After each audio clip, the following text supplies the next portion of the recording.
2 Kings chapter 13. In the 23rd year of Joash, son of Amaziah, king of Judah, Jehoahaz, son of Jehu, became king of Israel in Samaria, and he reigned 17 years.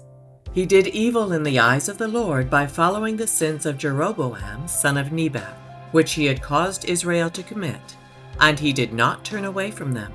So the Lord's anger burned against Israel, and for a long time he kept them under the power of Hazael, king of Aram, and Ben-Hadad his son.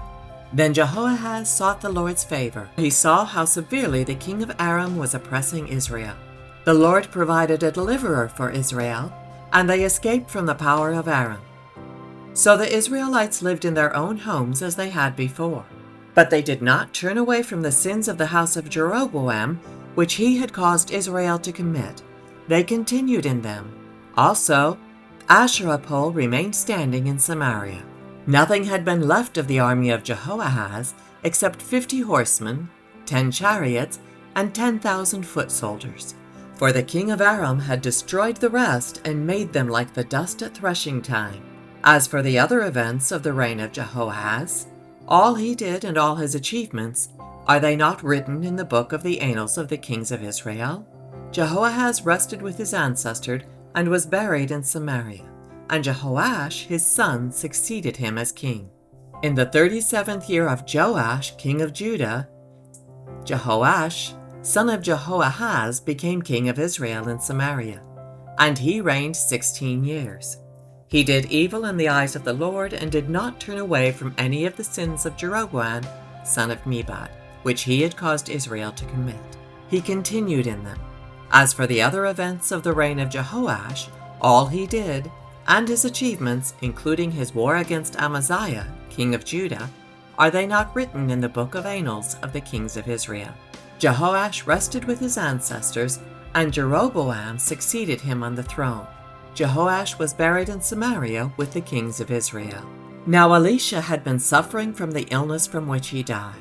Jehoash, king of Israel, went down to see him and wept over him.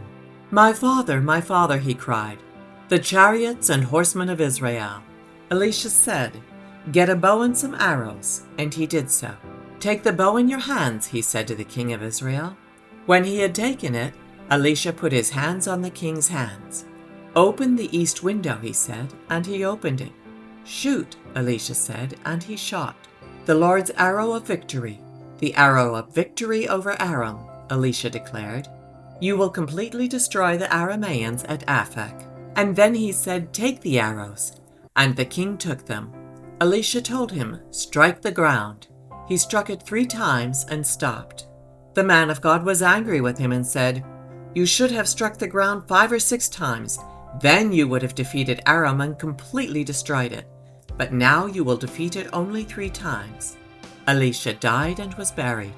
Now Moabite raiders used to enter the country every spring. Once, while some Israelites were burying a man, suddenly they saw a band of raiders.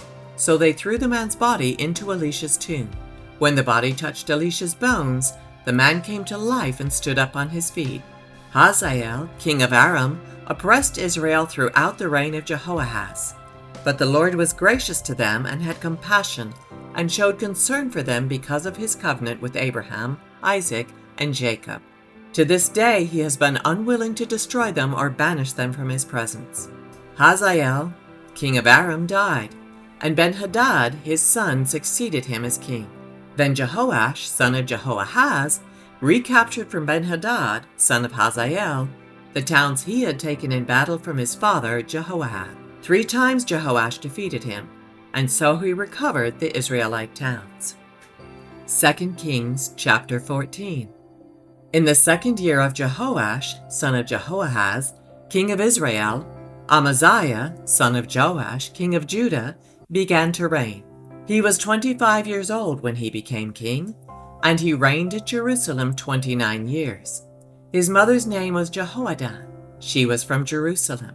He did what was right in the eyes of the Lord, but not as his father David had done.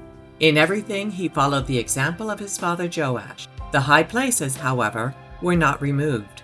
The people continued to offer sacrifices and burn incense there.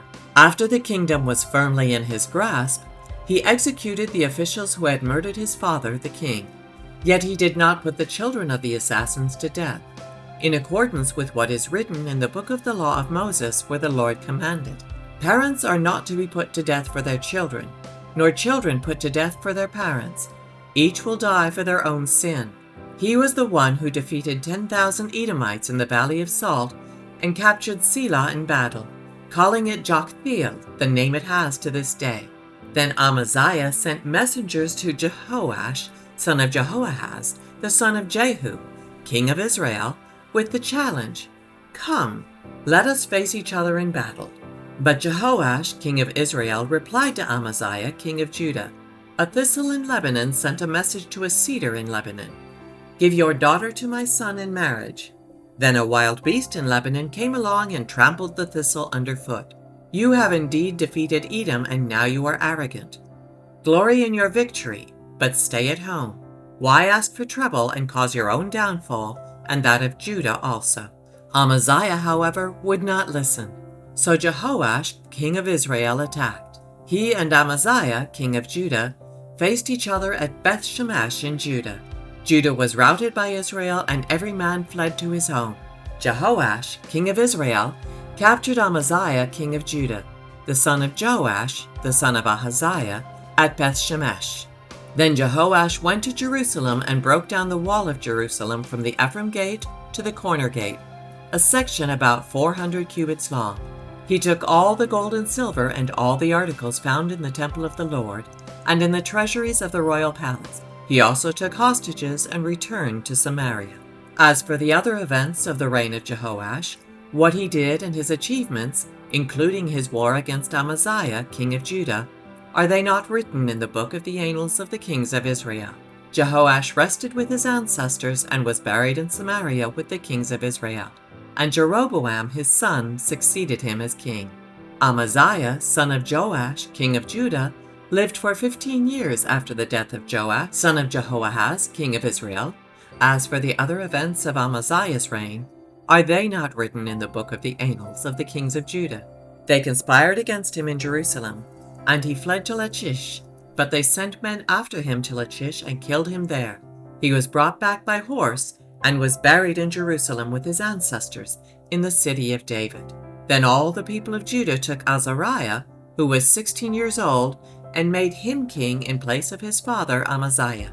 He was the one who rebuilt Elath and restored it to Judah after Amaziah rested with his ancestors.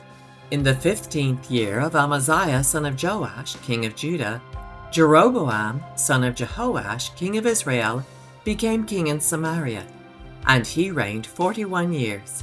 He did evil in the eyes of the Lord, and did not turn away from any of the sins of Jeroboam, son of Nebat, which he had caused Israel to commit. He was the one who restored the boundaries of Israel from Lebo-Hamath to the Dead Sea, in accordance with the word of the Lord, the God of Israel, spoken through his servant Jonah, son of Amittai, the prophet from Gath-hepher. The Lord had seen how bitterly everyone in Israel, whether slave or free, was suffering. There was no one to help them, and since the Lord had not said he would blot out the name of Israel from under heaven, he saved them by the hand of Jeroboam, son of Jehoash. As for the other events of Jeroboam's reign, all he did and all his military achievements, including how he recovered for Israel both Damascus and Hamath, which had belonged to Judah, are they not written in the book of the annals of the kings of Israel? Jeroboam rested with his ancestors, the kings of Israel, and Zechariah his son succeeded him as king.